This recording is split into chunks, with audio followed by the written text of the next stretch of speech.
दोस्तों सन 2025 इस पूरे सदी की सबसे बड़ी सदी होने वाली है, क्योंकि दोस्तों सन 2025 में इस दुनिया के दो सबसे बड़े सुपर पावर्स, एक तरफ है यूएस और दूसरी तरफ है चाइना, एक बहुत बड़ी जंग की तैयारी कर रहे हैं। और यहाँ पे ये मैं नहीं कह रहा हूँ, ये यूएस के 4 स्टार जनरल जिनका नाम है माइक मिनीहैन, ये जाने माने जनरल है, आप इनके आर्टिकल पढ़ सकते हैं। इन्होंने कई सारे जंग लड़ी है। इन्होंने प्रेडिक्ट किया है कि साल 2025 में यूएस और चाइना दोनों आमने सामने आ जाएंगे।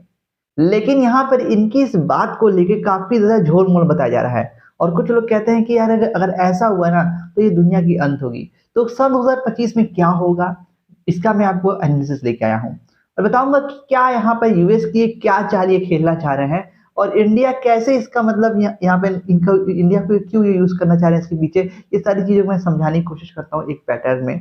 सबसे पहले दोस्तों हम ये समझेंगे ना कि आखिर यूएस इसमें कर क्या रहा है।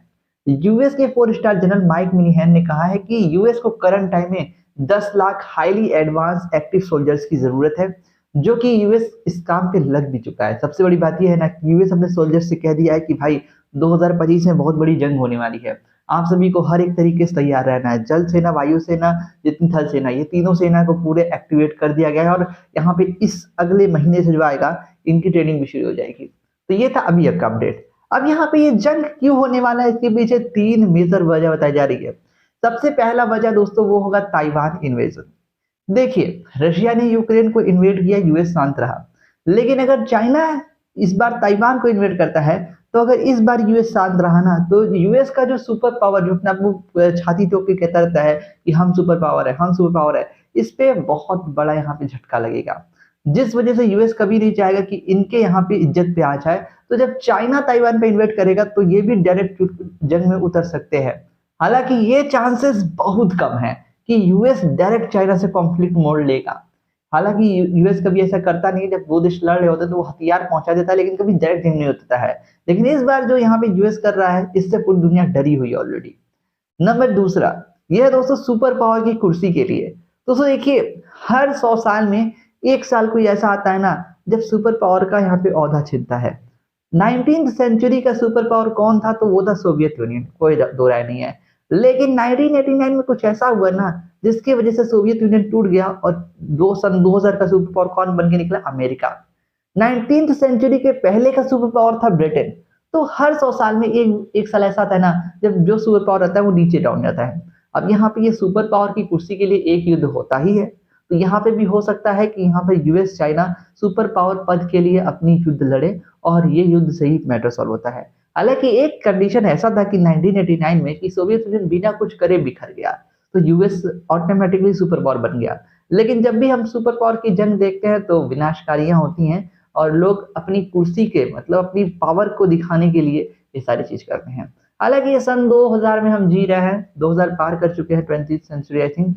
तो इस सेंचुरी में ऐसा कुछ नहीं होना चाहिए, लेकिन भैया सन की लोगों का कोई भरोसा नहीं होता है। मैं सी जिनपिंग की बात कर रहा हूँ यहाँ। नंबर तीसरा ये है दोस्तों जापान कोरिया का इशू। देखिए, करंट टाइम में यूएस की जिम्मेदारी पे जापान और कोरिया की सिक्योरिटी है, जाहिर सी बात है। तो यहाँ पे चाइना जो है ना, जापान और कोरिया, इन दोनों ही देशों के बहुत से एरियाज पे अपना ऑलरेडी अधिकार जताता है और कहता है कि तुम इस एरिया में ना जाओ, उस एरिया में ना जाओ। तो जिस वक्त ताइवान पे चाइना प्रहार करेगा तो यूएस को शायद ना फर्क पड़े, लेकिन जब ये प्रहार जापान तक जा पहुंचेगा ना तो यूएस को एक्टिवेट होना पड़ेगा। अगर उस समय यूएस एक्टिव नहीं हुआ तो जाहिर सी बात जापान समझ जाएगा कि इसके भरोसे मैं एक दिन भी नहीं बैठ सकता और तुरंत सेना बनाना शुरू कर देगा। ये 3 रीजन है। अब आते हैं कंक्लूजन पे कि आखिर क्या होगा, क्या कोई जंग वगैरह होने वाली भी है कि नहीं। तो देखो, यूएस की एक रणनीति रही है ना कि पूरी दुनिया को एक हिसाब से हम कर भटका दो, इनकी रणनीति है। ये जब से ये देश सुपर पावर बना है ना, तब से ये एक भी बार डायरेक्ट जंग में नहीं कूदे हैं। कोल्ड वॉर के एरा में कई देश बर्बाद हो गए, लेकिन यूएस कभी जंग में नहीं उतरा। जब first world war, second world war की हिस्ट्री देख लोगे तो भाई यूएस आखिरी में आता है, जब जंग खत्म होने लगता है आखिरी में आता है। लेकिन आखिरी में आता है पर जबरदस्त एंट्री देता है ना। सेकेंड वर्ल्ड वॉर के दौरान भैया कुछ नहीं कर रहा था, चुपचाप पड़ा हुआ था, लेकिन जब एंट्री लिया तो पूरी दुनिया को हिला दिया, सीधे परमाणु बम गिरा दिया जापान पे। तो यहाँ पे इनकी एंट्री लेट में होती है। लेकिन यहाँ पे अब हम करंट सिनेरियो की बात करें तो यूएस बहुत कम चांस है कि चाइना से जंग लड़ेगा। हाँ, इतना यूएस करेगा कि जितने बेहतरीन हथियार हैं, वो जापान को दे देगा, ताइवान को दे देगा, कोरिया को दे देगा और कहेगा कि मैं तुम्हें सब कुछ दूंगा, लेकिन तुम्हें अपनी जंग खुद लड़नी होगी। यूएस डायरेक्ट कभी चाइना से नहीं भिड़ेगा। फर्स्ट कंडीशन ये बनती है। और चाइना अकेले मैं बताता हूँ जापान, कोरिया, ताइवान तीनों को खा जाएगा। तो यहाँ पे मेरा कहने का मतलब ये है ना कि यूएस क्या करेगा क्या नहीं करेगा कह पाना बहुत मुश्किल है, लेकिन अगर ये अपनी सेना तैयार कर रहे हैं तो जरूर 2025 में कुछ बड़ा होगा। हालांकि माइक मिनीहैन में अंत में ये भी कहा कि मैं आशा करता हूँ, मैं विश करता हूँ कि जो मेरी ये प्रेडिक्शन है ये 100% गलत हो जाए, क्योंकि अगर ऐसा ये सच हो गया 2025 तक तो दुनिया को बहुत बड़ा विनाश का तूफान देखना होगा। हालांकि दोस्तों मेरा क्या मानना है ना कि चाइना पागल है।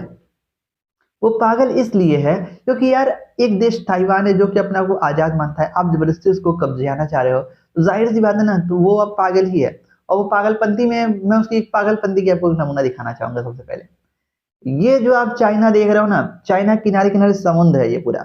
अब ये समुद्र किसी का बाप का नहीं होता है, तो यहाँ पे समुद्र फ्री रास्ता है, रोड है समझ लो। तो चीन क्या कहता है कि देखो भाई ये समुद्र के नीचे ना मेरा देश दबा हुआ है। आज से हजारों लाखों साल पहले इस समुद्र पे चीन का साम्राज्य था, मतलब हमारा देश था, लेकिन वो जमीन नीचे चला गया है। तो टेक्निकली तो वहां हमारा जमीन अभी भी है, तो ये समुद्र मेरा हुआ। तो इस तरह की चुतियापा वाली बातें करते हैं बिना सर पैर की, ये सब दोगलापन है। जिस वजह से पूरी दुनिया कॉन्फ्लिक्ट होती रहती है। लेकिन माइक मिनहैन की ये जो दावा है काफी ज्यादा हैरान कर देने वाला है। और दोस्तों आपको क्या लगता है कि चाइना यहाँ पर यूएस के साथ युद्ध करने के लिए अभी तैयार है या नहीं, कमेंट बॉक्स में जरूर बताएं। और वैसे वीडियोस को देखने के लिए वर्ल्ड फोरम अपडेट्स को जानने के लिए सब्सक्राइब वर्ल्ड फोरम। मिलेंगे अगली वीडियो में, धन्यवाद।